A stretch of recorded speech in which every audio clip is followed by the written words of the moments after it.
शामली जिले की अगर बात करें तो हमेशा से सियासत में चर्चाओं में रहने वाला ये जिला 3 विधानसभा सीटों को अपने में समेटे हुए है।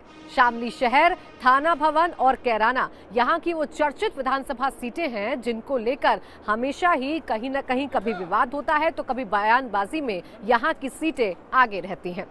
अगर यहाँ के समीकरण की बात करें तो समीकरण ये है कि कैराना एक वो सीट है जिसके मुद्दे हमेशा से उत्तर प्रदेश की सियासत में उछलते रहे हैं, तो थाना भवन वीआईपी सीट है क्योंकि यहाँ से गन्ना मंत्री सुरेश राणा फिलहाल विधायक है।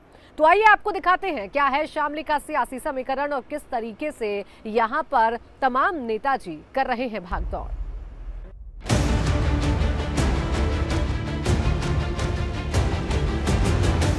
शामली पश्चिमी उत्तर प्रदेश का वो जिला है जहां खेतों में उगने वाला गन्ना पूरे देश को मिठास देता है। लेकिन इस बार कौन सा ऐसा दल होगा जिसे इस जिले से जीत की मिठास मिलेगी।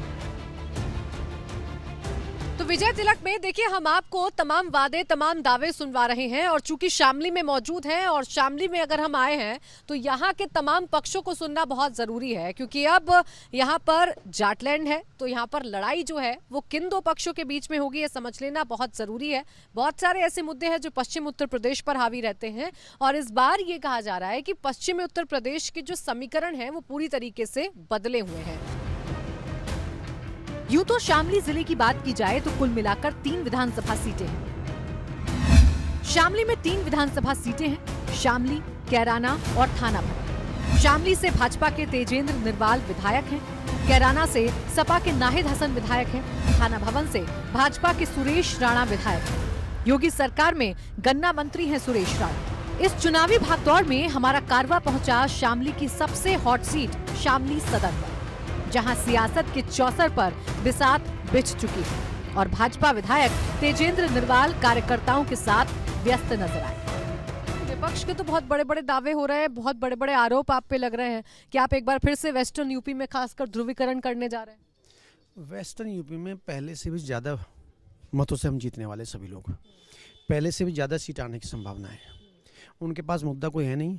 एक मुद्दा था जो बनाया गया था वो माननीय प्रधानमंत्री जी ने वापस ले लिया बिल, तो इसके अलावा उनके पास हमें कुछ कहने के लिए एक सिंगल पॉइंट भी नहीं है।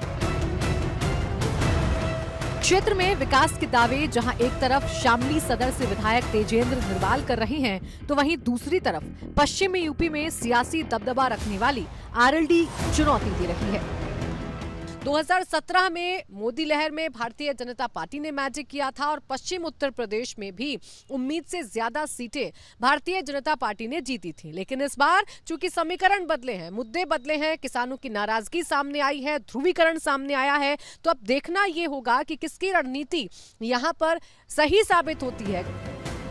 इलाके के लोगों के साथ आरएलडी के नेता प्रसंग चौधरी चौपाल लगाते हैं और मौजूदा सरकार के कामकाज पर सवाल उठा रहे हैं।